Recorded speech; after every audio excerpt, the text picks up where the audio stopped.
नमस्कार दोस्तों, कैसे हो आप लोग? आप सभी का स्वागत है जीनियस चौक पर और आज हम बात करेंगे मंकी पॉक्स के केसेस जो कि हाल ही में यूके में पाए गए हैं। इसके बारे में डिटेल में चर्चा करेंगे। तो चलिए शुरू करते हैं। तो सबसे पहले अपडेट क्या है? अपडेट ये है कि 2 केसेस पाए गए हैं मंकी पॉक्स के नॉर्थ वेल्स में और ऐसा पब्लिक हेल्थ ऑफिशियल्स ने वहाँ के कंफर्म किया है।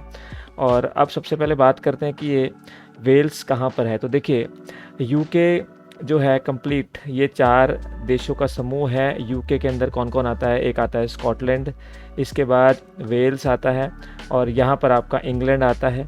स्कॉटलैंड के यूके के अंदर होने की काफ़ी कंट्रोवर्सी है, लेकिन ऑफिशियली मैप में स्कॉटलैंड को यूके के अंदर दिखाते हैं और साथ में नॉर्दर्न आयरलैंड। लेकिन जो साउदर्न आयरलैंड है, जो कि आप देख सकते हैं ग्रीन कलर में है, ये यूनाइटेड किंगडम का हिस्सा नहीं है। और जैसा मैंने कहा कि आइडेंटिफाई किए गए हैं किसी एक ही हाउस होल्ड से, यानी कि एक ही फैमिली के 2 मेंबर्स जो हैं वे ये ओवरसीज़ से आए हैं और इन्होंने इनके पास ये मंकी पॉक्स वायरस के केस पाए गए हैं और अभी एक का ट्रीटमेंट चल रहा है। और अभी फ़िलहाल ऐसा कहा गया ऑफिशियल्स के द्वारा कि जनरल पब्लिक के लिए जो रिस्क है अभी काफ़ी कम है। तो देखिए, मंकी पॉक्स होता क्या है? तो ये एक वायरल ज़ूनोटिक डिज़ीज़ है जो बिल्कुल स्मॉल पॉक्स की तरह दिखती है, लेकिन स्मॉल पॉक्स आप जानते हैं 1980 में पूरे संसार में ख़त्म हो चुका है और उसका अब कोई इन्फेक्शन उसके बाद से नहीं मिला है। और जो वायरस था वो था ऑर्थोपॉक्स वायरस, जो स्मॉल पॉक्स का वायरस था, तो वो पहले ही ख़त्म हो चुका है। और मंकी पॉक्स वायरस जो है ये बिल्कुल सेम फैमिली ऑफ वायरसेस से है जो स्मॉल पॉक्स से होती थी, लेकिन ये थोड़ा उससे सेवेयर है, थोड़ा कम है और इन्फेक्शन के चांसेस भी इसमें उससे काफ़ी कम है। अब देखिए, वर्ल्ड के हिसाब से देखें तो कहाँ पर होगा? तो ये रहा हमारा प्यारा भारत और यहाँ पर है यूनाइटेड किंगडम, ये आयरलैंड वाला हिस्सा जो हमने देखा अभी। तो हाल ही में हुआ क्या है कि जो 2 केसेस आए हैं वो यहाँ नाइजीरिया से आए हैं। अभी हम आगे देखेंगे वीडियो में। तो ये है अफ्रीका का मैप, अफ्रीका से सेंट्रल अफ्रीका, और यहाँ पर ये महामारी जो है यहाँ से शुरू हुई है। कॉज क्या है? तो मंकी पॉक्स जो है मंकी पॉक्स वायरस के द्वारा फैलता है और जैसा हमने अभी बात किया तो ये ऑर्थोपॉक्स वायरस जेनस का एक मेंबर है, जो कि फर्दर एक मेंबर है एक फैमिली का जिसका नाम है पॉक्स विरिडिए। तो मंकी पॉक्स सबसे पहले आइडेंटिफाई किया गया था 1958 में और इसके बाद इसका आउटब्रेक बॉडी पे, स्किन पे। इसके सिम्टम्स क्या हैं? तो सबसे पहले फीवर होता है, हेडेक होता है, मसल एक होता है, बैक एक होता है और एग्जॉस्शन होता है, यानी आपको थकान होती है। इसके 5 दिन तक, जब आपको फ़ीवर होता है उसके 5 दिन तक एक रैश बॉडी में डेवलप होता है, जो कि फेस पर, जैसा हमने देखा यहाँ पर फेस पर ये शुरुआत होती है।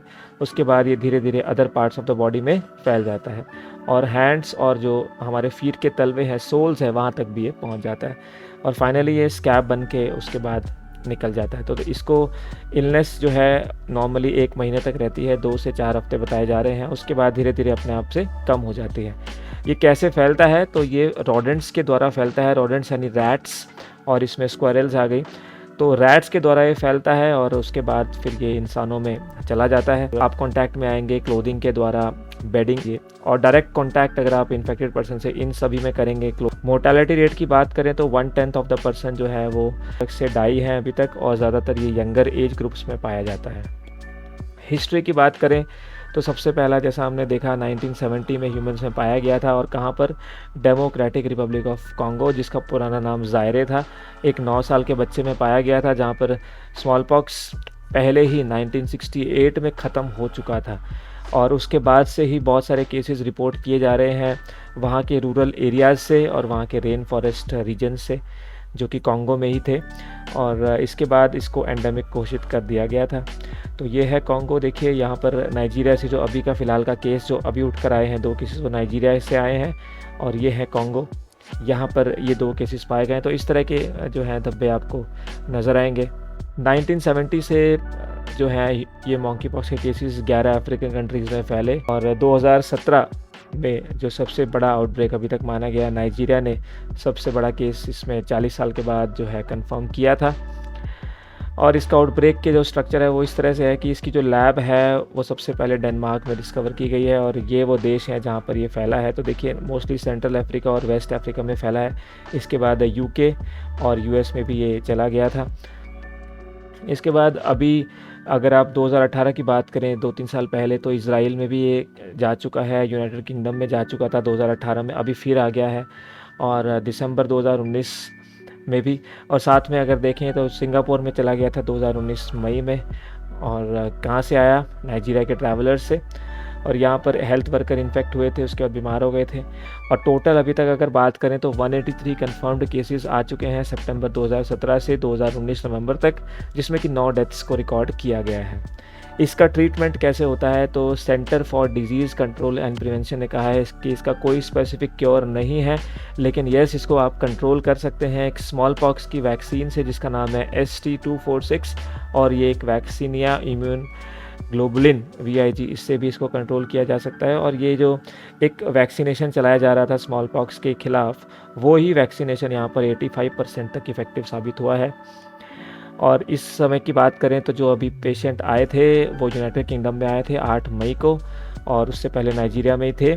और उसके बाद UK में आने के बाद उनको क्वारंटाइन कर दिया गया फैमिली के साथ में कोविड-19 की वजह से। लेकिन उसके बाद 29 ऑफ मई को वहाँ से वो जो पेशेंट थे उनको धीरे धीरे मॉन्की पॉक्स के जो सिम्टम्स हैं वो आने लगे। उसके बाद उनको आइसोलेट कर दिया गया और उनको मॉन्की पॉक्स कंफर्म किया गया 31 मई को। हालांकि जो इनके साथ में थे उनको भी क्वारंटाइन किया गया था, लेकिन अभी दोनों स्टेबल हैं और अभी रिकवर कर रहे हैं। तो गाइज़, देखना होगा कि आगे आने वाले टाइम में इसका क्या होता है, क्या स्टेप्स गवर्नमेंट लेती है। तो हाल के लिए इतने ज़्यादा केसेस सेवियर नहीं हैं, लेकिन चैलेंजिंग सिचुएशन हो सकती है आने वाले टाइम में अगर इसको प्रॉपर कंट्रोल नहीं किया गया। तो ये था आज का सेशन गाइज़, उम्मीद करता हूँ आपको मज़ा आया।